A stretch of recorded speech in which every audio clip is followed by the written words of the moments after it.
Greetings everyone and welcome to Taroko Railways. Today I would like to share a story of the one that got away.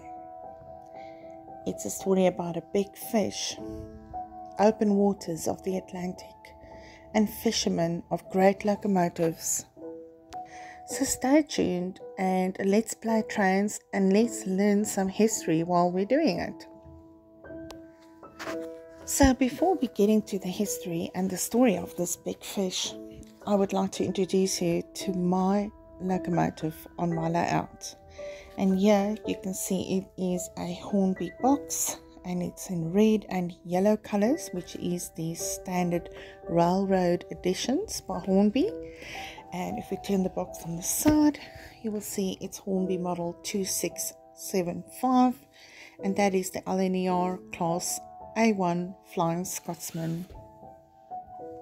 So the Flying Scotsman started life on the Great Northern Railway. It was designed by Sir Nigel Gresley in 1922, built in Doncaster, designed for mainline passenger express services.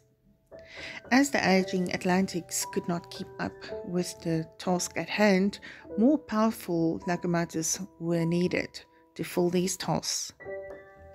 Thus, the first order for 10 of these A1 locomotives were produced. This also included the Flying Scotsman's sister, the Lemberg.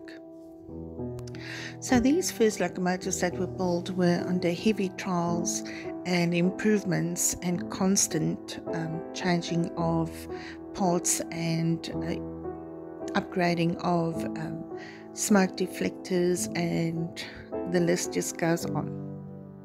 And in the midst of this, in 1923, the railway grouping brought these locomotives into LNER service. Along with experiment of the smoke deflectors, a new valve gear, and new boilers to create better heat, also included new cylinders and upgrading of other items and technology in the range. So after all the improvements were done and restructuring of the A1 into A3 locomotives, the new A3 locomotives were built, and over 78 units saw the light. And this whole process was only completed in the 1940s.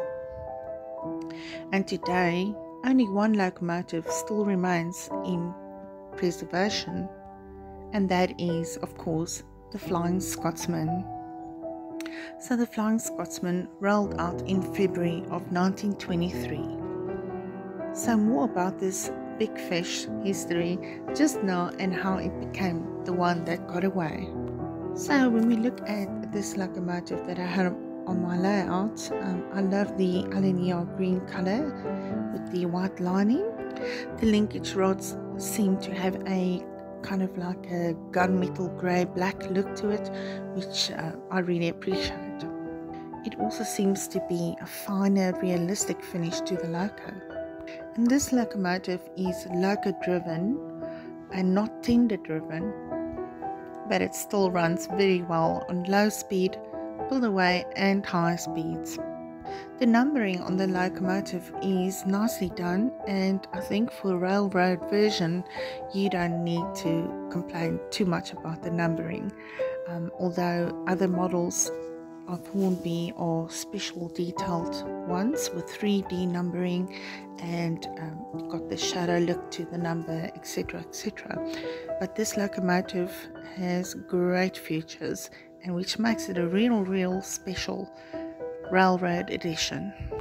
So having said that, if the font is really a problem, I guess a person can repaint that numbering if you want to, but for me, I'm quite happy with the current numbering. The locomotive also features sprung buffers, and they are metal, so that gives a quality feel to the locomotive.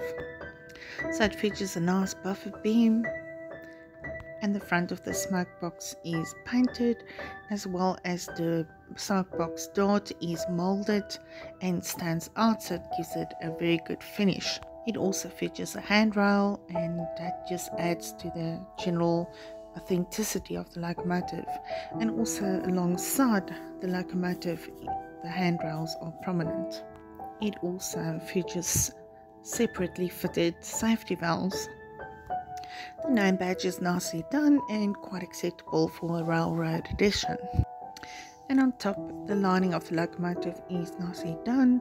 The chimney artwork is nicely done. Paintwork in general I'm quite happy with, and also the air intake catches are quite visible.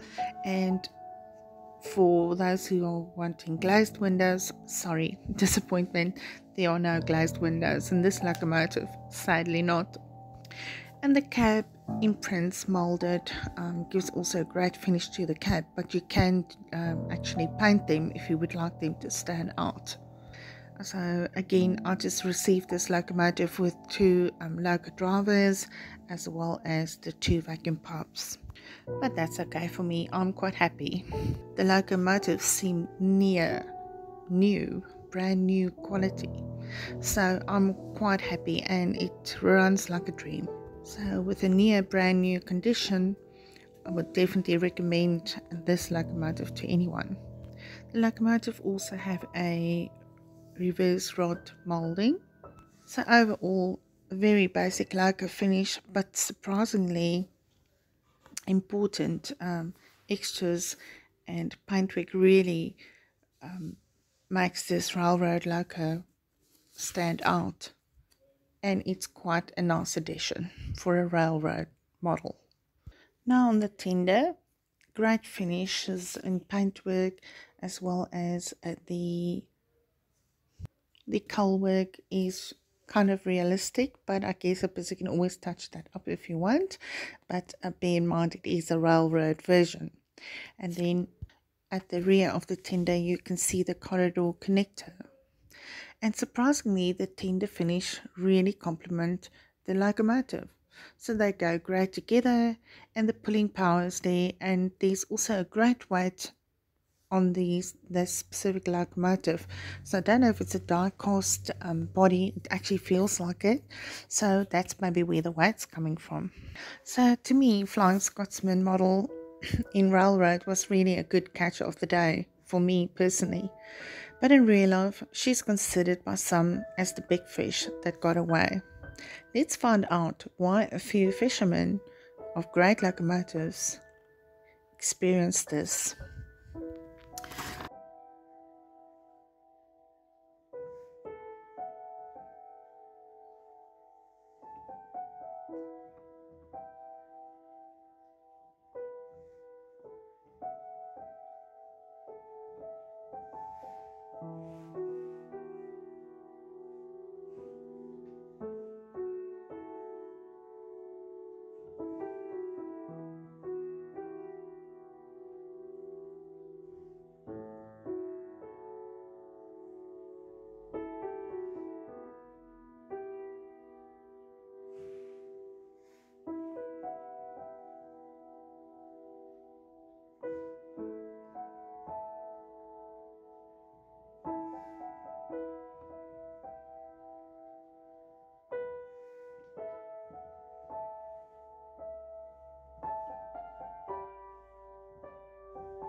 Alright, now as I mentioned before, there are many models of the Flying Scotsman available from manufacturers like Bachmann and Hornby, and my A1 that I have on my layout is just one of the older versions, obviously. So this is not a review of the latest model. So moving on, these models include characters of Thomas and Friends and the popular Hornby NRM 60062 Monaro and the Hornby R398. Hornby Great British version, as well as the Royal Locomotive, the 1985, which only 500 were produced by Hornby Collectors Club. It had a white roof and so very unique finish to that locomotive. The Flying Scotsman in early BR blue colour was also available, purple and BR green, as well as the A1 class Doncaster number 2547, and the list goes on. But we don't have time to go and do all the different models today.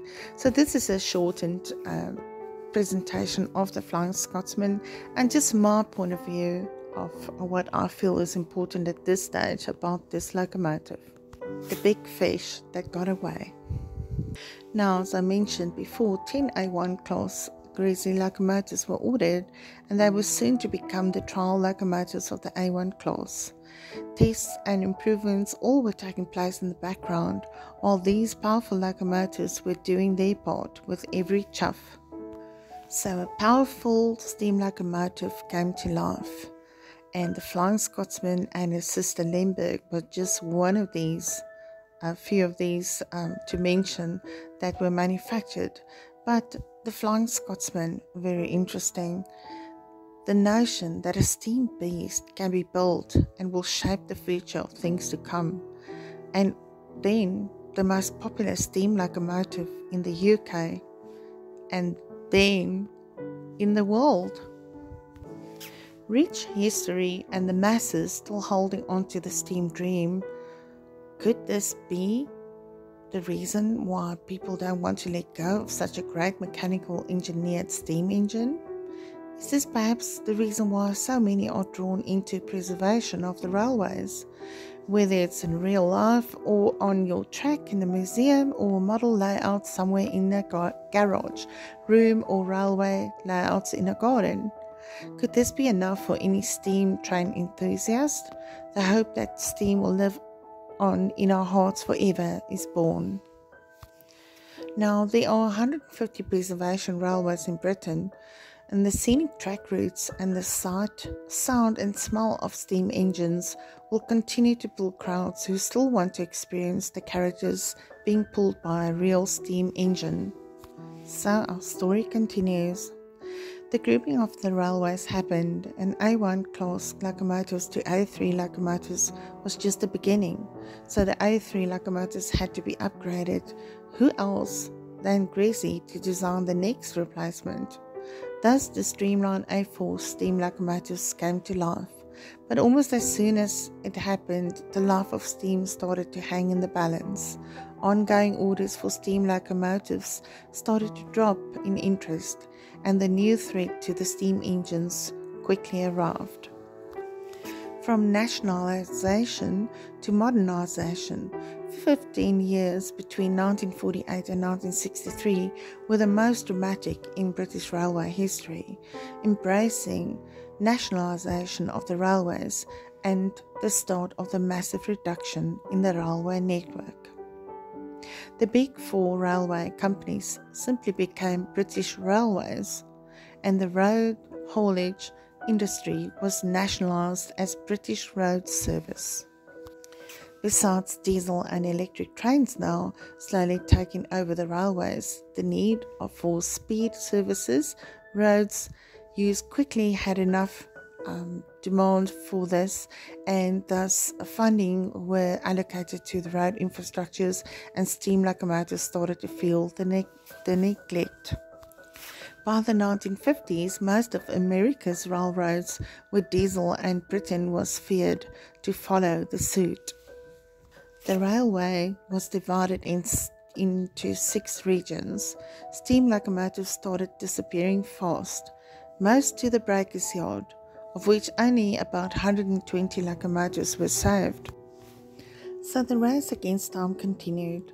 Locomotives more powerful were designed, and almost an attempt to show not all steam trains were lost.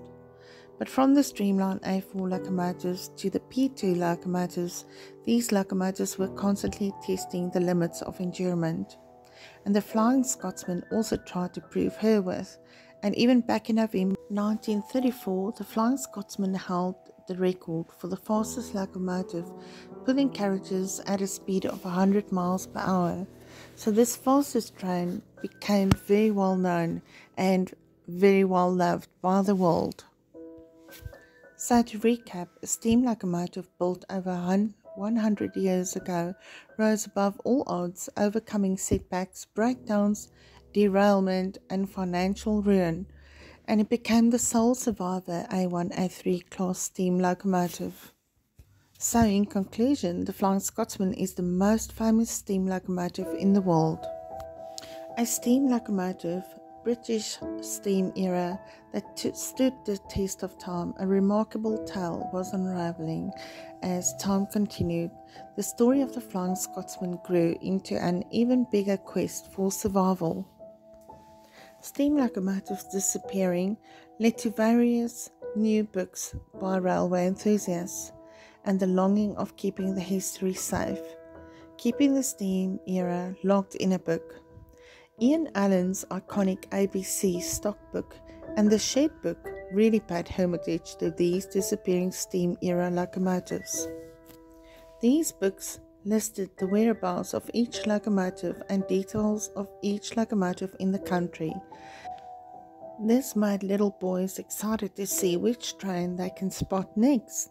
So the national sport of train spotting was born in the 1950s, but I think train spotters have been around longer.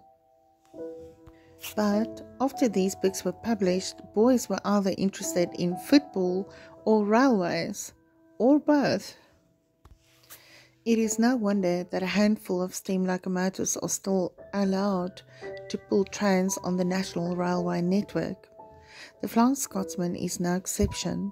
The steam promises excitement of the steam era, not completely lost, not completely forgotten. History coming to life, crowds of people gathering at railway crossings. Somewhere in a tree, I think I saw a train spotter. Or was it on a gate? Or someone's fence? Somewhere on a hill with binoculars, maybe. So, maybe just simply right next to the track. So, why don't you? Oh, careful there, fellows. Okie doke, Stokes of Stokes trains. A near perfect shot this time. Now watch YouTube for the latest update. Now back to the Flying Scotsman. She is one of the finest and most astonishing steam locomotives ever built. Linear green colour, white linings, this really promise the heart and soul of Linear Railway. Once again, at the cost of her sister Limburg and so many other locomotives before her, she was probed and tested and stood the trials for her fitments of new additional equipment. A stronger boiler, the Flying Scotsman eventually became the sole survivor of the A1, A3 class. Now, going back to October 1923 in Doncaster, the Flying Scotsman rolled out of the building yard. Meanwhile, after the First World War, railways started changing, road networks started expanding, and thus the car bus and truck transportation quickly took over. Completely commercializing all roads was in many ways the last hit that the steam railway could endure. The new roads and new traffic and speed were a great promise of light in the now, but at the cost of the steam railway. All investment funding went into developing better roads, upgrading of road structures and bridges. Still, railways were a bit forgotten, and some smaller railways fell out of use completely. Then the big merge happened. Railways to merge into 4 railway companies: the Southern Railway, the London North Eastern Railway, London Midland and Scottish Railway, and Great Western Railway. So it is also important to know that from the start of the steam age, railway companies adopted emblems and crests, which appeared on their locomotives and carriages. Many were fanciful creations designed to lend a sense of grandeur and history.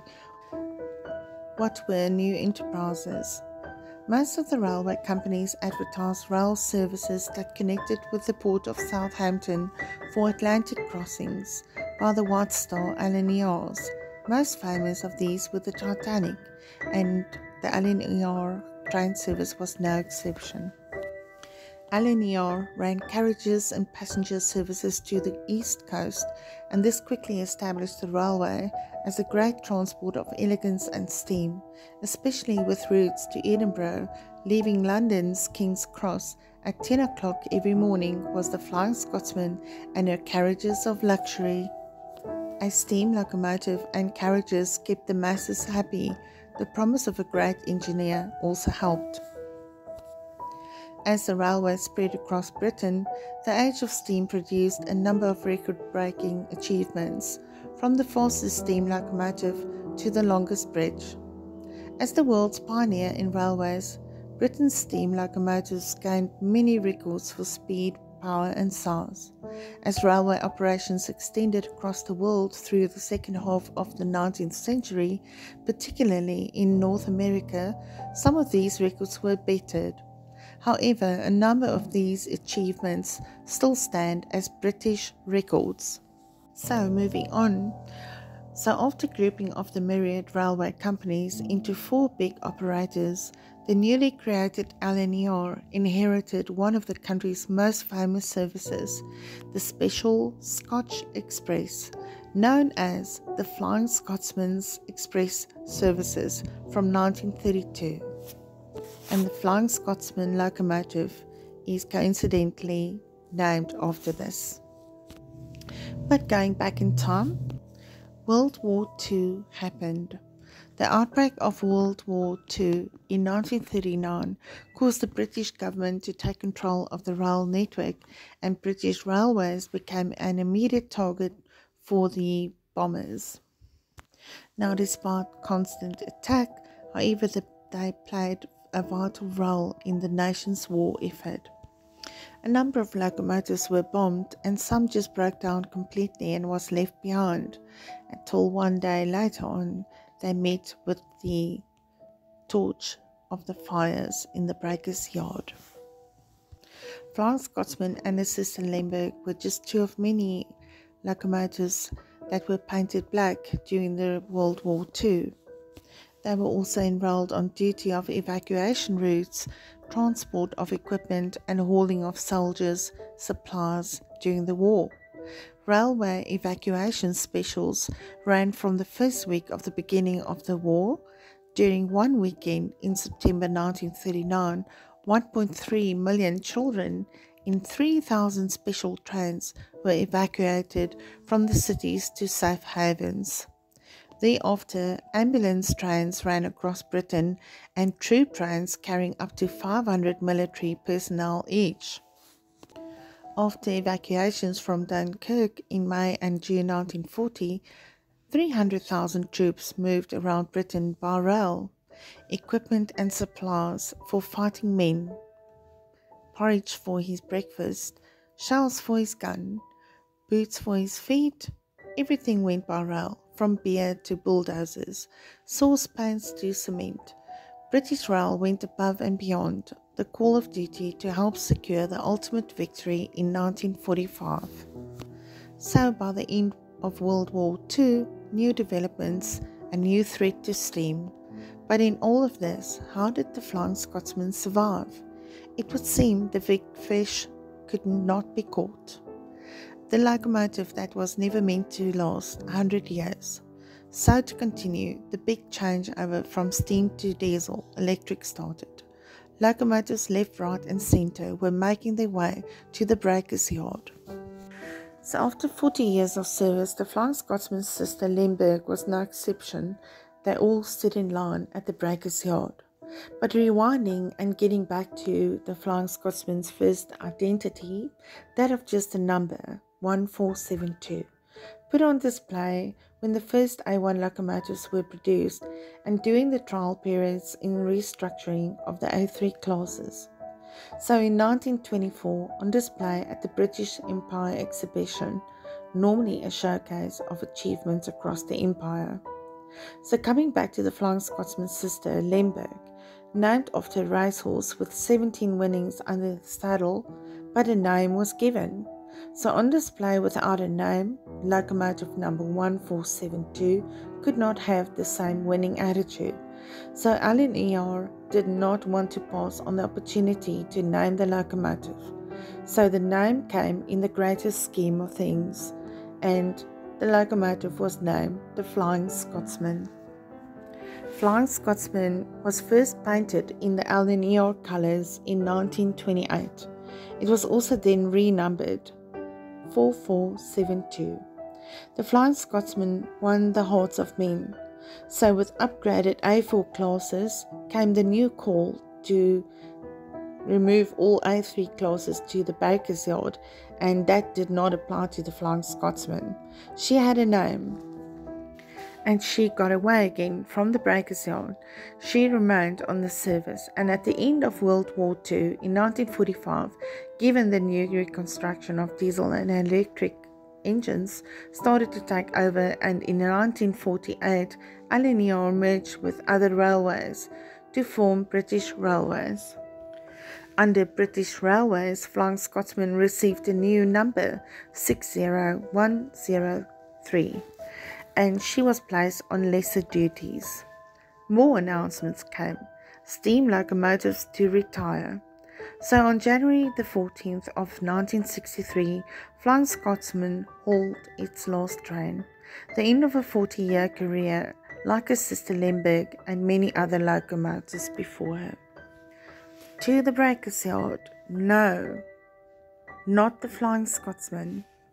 She got away again.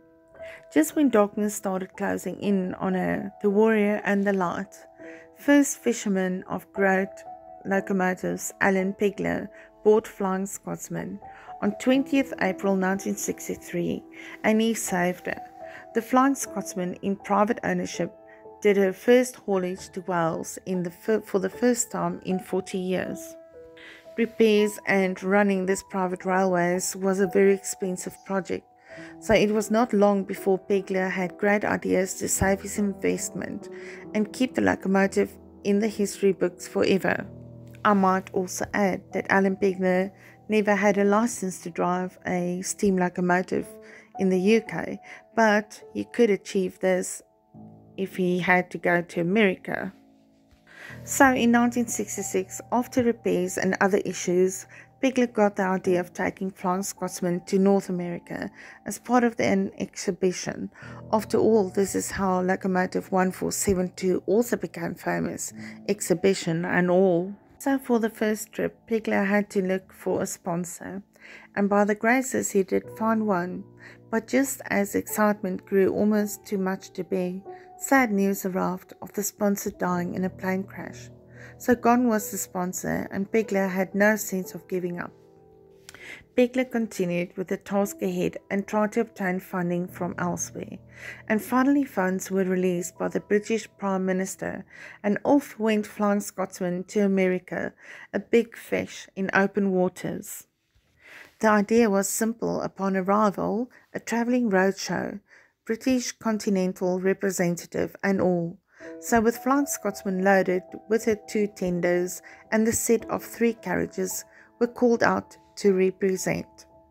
Not before Flying Scotsman was not covered in a ritual with grease as to protect her from the elements. Loading went well, all said their goodbyes, but some fearing the worst. A 10-day journey across the Atlantic Ocean started in September the 19th, 1969. Then upon arrival in Boston, the first big problem for a big fish. The cranes were not strong enough to lift Flying Scotsman to the ground. So to bring her to land and track, $15,000 was the bill for fixing the dilemma and the project of replacement of these cranes. So the first cost involved that was not budgeted in Pegler's dream was the bill to fix this dilemma. and the project of replacements of these cranes. The first cost that was not budgeted in Pegler's dream. Another issue, that of safety. Before Flying Scotsman could even run down the track, she needed to be fitted with a headlight, a headlamp, steam whistle, a bell and chime, and cowcatcher. So on October the 8th of 1969, Flying Scotsman started a tour in America. Again, another issue. Flying Scotsman was not allowed to run on steam through the underground tunnels, and also had a complete failure and came to a halt. Breakdowns and high running costs pushed Pegler into the red. So penniless and completely bankrupted in 1970, Pegler returned to England without the locomotive and carriages. But rewinding now, not before completing yet another exhibition festival, British Week Festival held in San Francisco. Flying Scotsman again on show, centre of attention, but not for long, as some business owners did not like having the majestic steam train in front of their view of the harbour. And so Flying Scotsman was moved into a not so nice area, and the visitor numbers started falling. This was the last straw. No more money. Pegler had sense to move her along with carriages to a storage facility, as threats came his way shortly before his departure to England, and that of creditors and their lawyers' firms out for Flying Scotsman's blood. So the penniless, steam-driven man with the dream of a little boy in his heart to drive the Flying Scotsman around the world came home completely broke and owing £130,000. So now Flying Scotsman got away from him too, the big fish that got away. So the breaking yard, the war, the breaking yard again, the creditors, the sharks and more. The Flying Scotsman was in hiding in an old military storage facility in Stockton, in California, away from creditors and law firms. But then a new dawn. The Flying Scotsman was saved yet again by the next great fisher of great locomotives, and this man's name was none other than William Bill McAlpine, who purchased the Flying Scotsman, an avid railway enthusiast. So with the help from George Hinchcliffe, Flying Scotsman was smuggled out of storage facility and away from creditors and their law firms, away from America, away, back to England. In 1973, Flying Scotsman docked in Liverpool. A national treasure has been returned to Great Britain. No celebrations, no bottle pops. An old locomotive, tired and worn, quickly came back to life with some repairs, 2 overhauls and coat of new paint. The Flying Scotsman was ready to run again for 23 years. McAlpine, but this time the owner of the Flying Scotsman, was asked if Flying Scotsman can join a bicentennial celebrations in Australia, and again Flying Scotsman was off for exhibition duties. And yet another roadshow.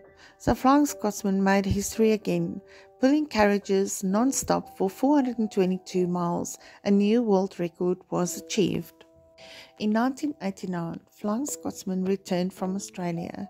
William McAlpine went into partnership with Pete Waterman, an investment of a 70-year-old locomotive. Loads of repairs and paints did not last. And finally, at Llangollen, the boiler failed. Damages caused by the derailment led to Flying Scotsman had to be withdrawn from services immediately. With no income, costing a fortune in repairs, Flying Scotsman was put up for sale yet again. So is it just me? How many times can a big fish get away? Flying Scotsman again started going down the path of the breaker's yard, but then Light and the Saviour, with the name of Tony Marchington, agreed to buy the Flying Scotsman with her set of 3 carriages for £1.5 million, and Tony was always interested in buying his own steam locomotive, but he had bigger ideas. So the A4 class really impressed him, and as he was watching a show on the streamlined A4 class, a quick glimpse of another great locomotive in the A3 class quickly caught his attention, and it is here where Tony realized the locomotive he wants to buy is the Flying Scotsman in a class of its own. This was very exciting indeed, and Flying Scotsman got a new sense of life, but the brakes were on for a while, as she had to go through 3 years of intense repairs. So on July 4th, 1999, Flying Scotsman arrived at King's Cross, ready to haul its next train to York. A big day of celebration indeed. It was all chasing butterflies in the meadows and what have you. But then Tony Marchington soon ran out of money and hit bankruptcy in 2003. The big fish got away yet again. Flying Scotsman was put on auction by the debt agency at this time, and a bigger fear that Britain might lose her to overseas investors, and the National Railway Museum got hold of this and started their bid, and a bid of £2.3 million won the auction, and that was the National Railway Museum's bid. So the Flying Scotsman was saved yet again. She could again haul carriages on the main line. Interesting, from modernisation age of diesel and electrics, Flying Scotsman was given yet another lease on life with a backup tender. So now you could see her hauling carriages plus one additional tender with water and coal, enough for the journey ahead.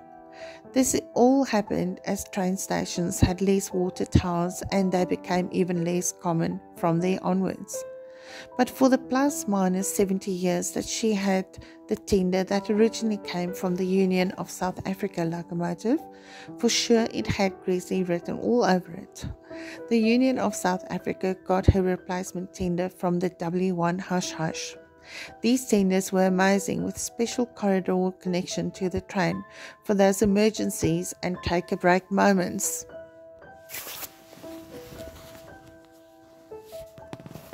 So, this world famous steam locomotive had yet another trick up her sleeve, this time in exhibition tribute form. 2012, the year that London hosted the Olympic Games, an official British £5 coin depicted an element of the record-breaking Flying Scotsman and included the Olympic rings on the London 2012 logo. The coin also featured a quotation, "True hope is swift," taken from Shakespeare's Richard III, to reflect the speed of the locomotive, as well as being a sentiment with which all Olympics could associate. Today, still running in the Heritage Line, after restoration 60103, working as museum exhibit, no one could imagine this. A sole survivor steam locomotive of the A1A3 class, never supposed to last 100 years or more. So we can only hope that this historic engineering, fireman and driver's education skills could be passed on to the next generations to keep the dream alive, and that never again would she get in line to the breaker's yard. The big fish that got away. She is the most iconic steam locomotive of our time. Privileged people has driven her, worked in the cabin, others can only dream of. Only one thing can be taken away from this. Railways is alive in our hearts, shared by all, loved by all. To the Flying Scotsman's survival, salutations. Thanks for joining me, everyone, and take care and see you soon. All my love, Elizabeth.